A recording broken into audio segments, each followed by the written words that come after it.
They weren't looking at muscles or age. What they noticed first was something most men completely ignore. There's a moment, quiet, almost invisible, when the way we see attraction begins to change. It doesn't happen all at once.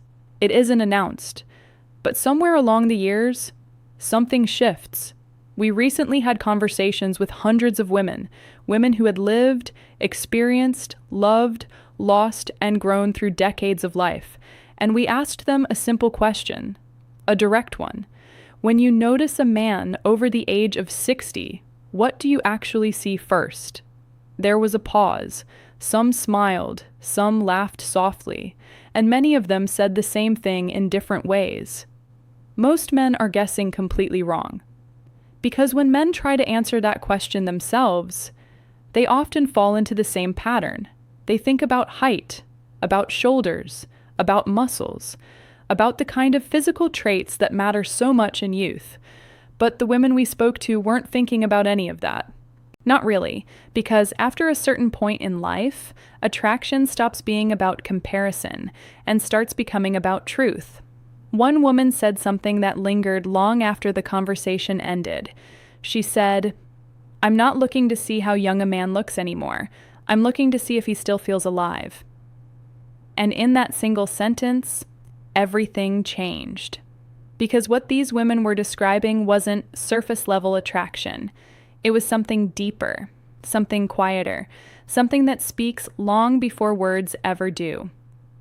Psychologists often describe this as presence, the silent language of the body, the subtle signals that reveal how a person lives, how they think, how they carry themselves through the world. Before a man says a single word, before he introduces himself, before any conversation begins, his body has already told a story. And the women notice, not consciously perhaps, not like a checklist, but instinctively. They see the way he walks into a room, the way he holds himself, the small details he maintains or ignores, and from those tiny signals, they begin to understand something much bigger, who he has become. Because after 60, attraction is no longer about trying to compete with youth. It's about revealing that you never disconnected from life. So as we move through this gently, naturally, let's explore the subtle things these women consistently noticed. Not the obvious, not the exaggerated, but the quiet signals that carry the loudest meaning. The first thing they mentioned might seem simple, so simple in fact that many people overlook it entirely: posture. At first, some of the women almost dismissed it as too obvious to mention. But then, they began to explain. And suddenly, it wasn't simple anymore. Because posture isn't just about standing straight, it's about how a man meets the world. Imagine this: a man walking across a parking lot, standing in a quiet line, entering a room without saying a word. Before anyone notices his face, before they register what he's wearing, they see how he carries himself. Are his shoulders folded inward, as if protecting himself from the world? Does his head lean down, avoiding connection? Is there a subtle collapse in his frame, like something inside him has grown tired? Or does he stand open, not rigid, not forced, but naturally aligned, chest relaxed, shoulders steady, head level? There's no performance in it, no attempt to impress, just presence. And the women noticed something interesting. They said posture reveals more about a man's life than his body ever could, because a man can be physically strong, muscular, even impressive in appearance. But if his posture closes in on itself, it tells a different story, a quieter one, a story of fatigue, of withdrawal, sometimes even of surrender. And then there's the man who doesn't stand out physically at all. No dramatic build, no striking features, but he stands with ease. And suddenly, something shifts, because posture doesn't show what a man has, it shows how he lives. Then the conversation moves somewhere unexpected, to something most men rarely think about: hands. Not their size, not their strength, but their condition, because hands are honest. They're always visible, always present, You can choose your clothes, you can adjust your appearance, but your hands quietly reveal your habits. The women described noticing them in the smallest moments, holding a cup, opening a door, reaching for something across a table. And in those ordinary seconds, they saw details. Are the nails cared for or forgotten? Does the skin look healthy or neglected? Do the hands feel active, capable, alive? One woman said it very simply.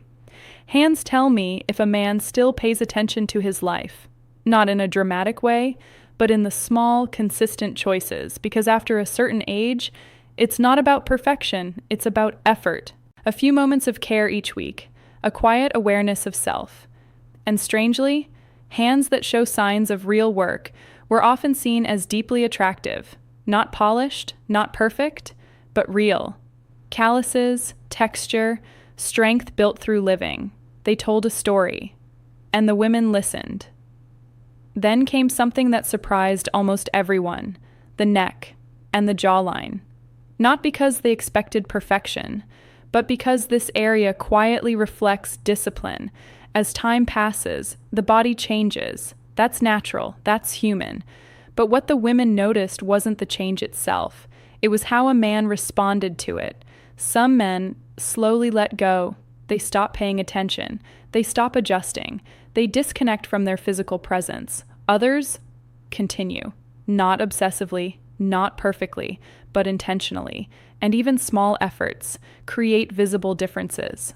A bit more balance, a bit more structure, a sense that the man is still engaged, still participating in his own life. Even the way a man holds his head mattered. A lowered chin can suggest distance, disengagement, while a level gaze, aligned with the body, communicates awareness, not dominance, not control, just presence. And presence is powerful.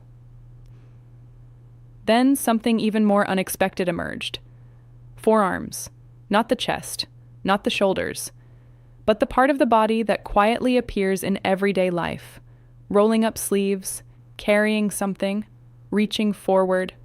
The women noticed them, without trying to, because forearms suggest something deeper than appearance. They suggest usefulness, capability, the kind of strength that doesn't need to be displayed, because it exists naturally, not built for attention, but built through living, through doing, through staying active in the real world. And that kind of strength feels different. It's grounded, it's practical, it feels dependable. Then the tone softened. Because the next thing they mentioned wasn't physical in the traditional sense, it was emotional. The smile, not a forced one, not constant, but real. Because a genuine smile changes everything. It creates ease. It invites connection. It signals comfort within oneself. And the women noticed when it was real. You can't fake it completely. A true smile reaches the eyes, it appears naturally, and fades gently. It doesn't linger awkwardly, it doesn't feel rehearsed, and more than anything, it reflects something deeper. A man who can still smile, easily, naturally, often feels connected to life. He hasn't closed off. He hasn't hardened completely. There's still warmth there. And that warmth matters more than most people realize. Then, the eyes. Perhaps the most revealing of all, because the eyes don't show appearance. They show presence, a steady gaze, calm and attentive, and it speaks volumes. It says, I'm here. I'm listening. I'm engaged. Not intensely, not overwhelmingly, just balanced. Because too little eye contact feels distant. Too much feels uncomfortable. But somewhere in the middle, there's connection. And the women described it as one of the clearest signs of confidence. Not loud confidence, not performative confidence, but quiet, grounded awareness.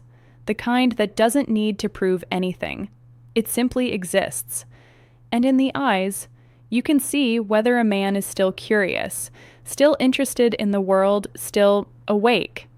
And finally, the most powerful signal of all, not a body part, but something more fluid, movement. the way a man moves through space, because movement reveals everything: his pace, his rhythm, his comfort within himself. Does he rush, as if chased by something unseen? Does he hesitate, unsure of where he belongs, or does he move with quiet intention? Not slow, not fast, just steady, balanced, present. The women said they could sense it immediately.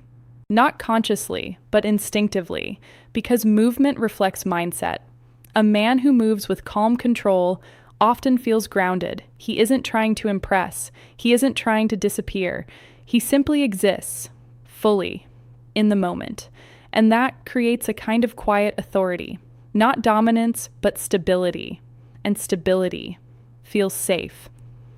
When you step back and look at all of this together, something becomes very clear. None of it is about perfection. None of it is about youth. None of it is about competing. It's about something far more meaningful: self-respect. Because every one of these signals tells a story. Posture speaks of energy. Hands reveal attention to detail. The face reflects discipline. Forearms suggest capability. A smile shows warmth. The eyes reveal presence. Movement expresses confidence. And none of these require extreme effort. They come from small habits, repeated over time: standing a little taller, paying attention to the details, staying active, remaining curious, not for others, but for yourself. Because the truth is, attraction at this stage of life isn't about trying to become someone new. It's about showing that you never gave up on who you already are, that you're still here, still engaged, still aware, still alive. And maybe that's the most powerful signal of all. So if there's one thing to carry with you from this moment, let it be this: it's never too late to reconnect with yourself, not in big, overwhelming ways, but in small, quiet choices. The way you stand, the way you move, the way you show up for your own life, because people notice, but more importantly, you will notice. And that shift changes everything. And now, just for a moment, pause, take a breath, and ask yourself, not how you look, but how you live. Because in the end, that's what the world sees first.